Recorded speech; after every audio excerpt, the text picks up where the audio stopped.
Dindoli police સ્ટેશનમાં શ્રીનાથ સોસાયટીમાં આવેલ મહાલક્ષ્મી જ્વેલર્સમાં તારીખ 26/2/2026ના રોજ બપોરે આશરે 1:45 વાગ્યાની આસપાસ જ્વેલરીના શોરૂમમાં લૂંટનો એક ગુનો બનેલો હતો.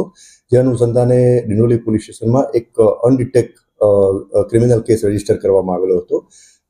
આ જે બનાવની વિગત એવી છે કે આ ગુનાના ફરિયાદી એ મહાલક્ષ્મી જ્વેલર્સમાં સેલ્સમેન તરીકે લગભગ છેલ્લા 2.5 વર્ષથી ત્યાં નોકરી કરતા હતા અને એમના જે માલિક જે છે જેનું નામ છે નારાયણ શંકર પાલીવાલ, એ છેલ્લા 15-20 દિવસથી એમના વતન રાજસ્થાન ખાતે ગયેલા હતા અને બપોરના સમયે આ સેલ્સમેન એટલે કે આ ફરિયાદી શ્રી મહાલક્ષ્મી જ્વેલર્સમાં હાજર હતા. તે દરમિયાન આશરે બપોરના 1:45 વાગ્યાની આસપાસ એક કાળા કલરના કપડાં અને મોઢું કવર કરી એટલે કે માસ્ક પહેરી અને એક ઈસમ આવ્યો અને ત્યાં એક ધારદાર સળિયા જેવું એક હથિયાર બતાવ્યું અને એને ધાક ધમકી આપી અને આ જે મહાલક્ષ્મી જ્વેલર્સના જે ડિસ્પ્લેમાં પડેલા જે ચાંદીની મૂર્તિઓ હતો એ પૈકી ચાંદીની મૂર્તિ 22 અને એની પાછળના ભાગે એટલે આ શોરૂમના પાછળના ભાગે એક લોકર હતું.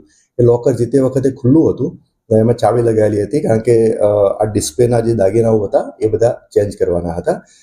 તો એ લોકરમાંથી મૂકેલ જે અલગ અલગ ટ્રે હતી એમાંથી 2 ટ્રેમાંથી 24 સોનાની બુટ્ટી એમ મળી અને કુલ 3,57,000નો મુદ્દામાલ જે છે એ આ જે લૂંટ કરવાવાળો ઇસમ હતો એ લૂંટી અને ત્યાંથી નીકળી ગયેલો હતો.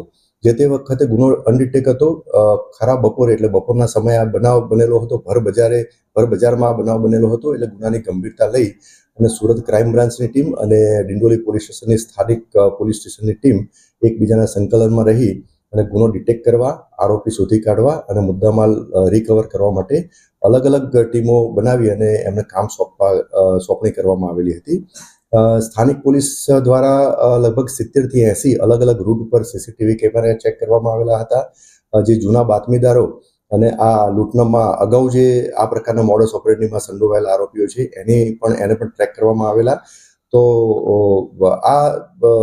આ દરમિયાન ડિંડોલી પોલીસ સ્ટેશનના ડિસ્ટાફમાં ફરજ બજાવતા પોલીસ સબ ઇન્સ્પેક્ટર શ્રી મસાણીને એમના અંગત બાતમીદારથી બાતમી મળેલી હતી કે આ મહાલક્ષ્મી જ્વેલર્સનો માલિક એટલે કે નારાયણ શંકર પાલીવાલ એને ઘણા સમયથી દેવું થઈ ગયેલું હતું અને એ દેવાના કારણે ઘણા બધા લોકો એના પાસે પૈસાની ઉઘરાણી કરવા આવતા હતા.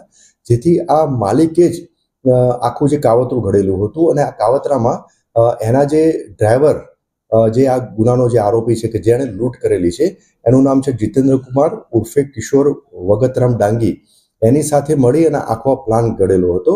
અને આ છેલ્લા 15-20 દિવસથી તો ત્યાં રાજસ્થાન બંને નીકળી ગયેલા હતા. બંને એટલે કે આ જે મહાલક્ષ્મી જ્વેલર્સના માલિક અને એ ડ્રાઈવર એટલે કે જે આરોપી જે છે જે અત્યારે ધરપકડ કરવામાં આવેલી છે એ બંને ત્યાં નીકળી ગયેલા હતા. માલિકે ડ્રાઈવરને તમામ વસ્તુથી અવગત કરાયેલા હતા અને એને મોબાઈલમાં જે મહાલક્ષ્મી જ્વેલર્સમાં જે સીસીટીવી કેમેરા લગાયેલા છે એનાથી આખું એને ગાઈડ કરવામાં આવેલું હતું કે ભાઈ કઈ વસ્તુ ક્યાં મૂકવામાં આવેલી છે, કઈ રીતે તારે જવું, એ રીતનો આખો પ્લાન કરી અને એને પ્રોપર બ્રીફ કરી અને આને લૂંટ કરવા માટે મોકલેલો હતો. તો આ સ્પેસિફિક બાતમી મળેલી હતી કે આ માલિક અને જે લૂંટ કરવા આવેલો હતો જીતેન્દ્ર કુમાર વગતરામ ડાંગી એ બંને રાજસ્થાનમાં એક જગ્યાએ સ્પેસિફિક બીછીવાડાની આસપાસ કોઈ હોટલમાં રોકાયેલા છે. તો આ બાતમી આધારે અહીંથી સ્થાનિક પોલીસ સ્ટેશનની ડિસ્ટાફની ટીમ ત્યાં રવાના થયેલી હતી અને બાતમીદારના સતત સંપર્કમાં લઈ અને એક્ઝેક્ટ લોકેશન મેળવેલું હતું કે કયા હોટલમાં ત્યાં રોકાયેલા છે. ત્યાં હોટલમાંથી હાલમાં જે લૂંટ કરવાવાળો જે આરોપી જે છે જીતેન્દ્ર કુમાર ઉર્ફે કિશોર વગતરામ ડાંગી ત્યાં મળી આવેલ હતો અને તેના વર્ણનના આધારે એને પકડી પાડવામાં આવેલો હતો. એની પ્રાથમિક પૂછપરછ કરવામાં આવેલી હતી તો એને ગુનાની કબૂલાત કરેલી હતી અને એની પાસેથી લૂંટમાં ગયેલો મુદ્દામાલ પણ મળી આવેલો હતો. જેથી સ્થાનિક પોલીસ સ્ટેશનની ટીમ ત્યાંથી લઈ અને ડિંડોલી આવી અને ત્યાંથી એની વિગતવાર પૂછપરછ કરવામાં આવી. વિગતવાર પૂછપરછમાં એણે એવું કબૂલ કર્યું કે એ અને એના માલિક બંને ભેગા મળી અને એકબીજાના મેળાપીપણામાં આ ગુનાને અંજામ આપેલો છે અને ગુનાહિત કાવતરું ઘડેલું છે, જેના ભાગરૂપે જ આ લૂંટનો ગુનો એને કરેલો હતો. જે તે સ્થળેથી થોડા ટાઈમ પહેલા જ આ બીછીવાડા ખાતેથી એનો માલિક ત્યાંથી ફરાર થઈ ગયેલો હતો. હાલ માલિકની શોધખોળ ચાલુ છે, પરંતુ હાલમાં જે લૂંટ કરવાવાળો ઈસમ એટલે કે જીતેન્દ્ર કુમાર ઉર્ફે કિશોર વગતરામ ડાંગી એની તપાસ દરમિયાન જે પુરાવા એકત્રિત કરવામાં આવેલ છે એ આધારે એની ધરપકડ કરવામાં આવેલ છે. અને આ ગુનામાં જે મુદ્દામાલ લૂંટમાં ગયેલો હતો એની પ્રાથમિક ચકાસણી કરવામાં આવી, તેમજ જે અન્ય પૂછપરછમાં અને અન્ય જે પુરાવાઓ મળી આવેલા એના ઉપરથી એ પણ જણાઈ આવેલ છે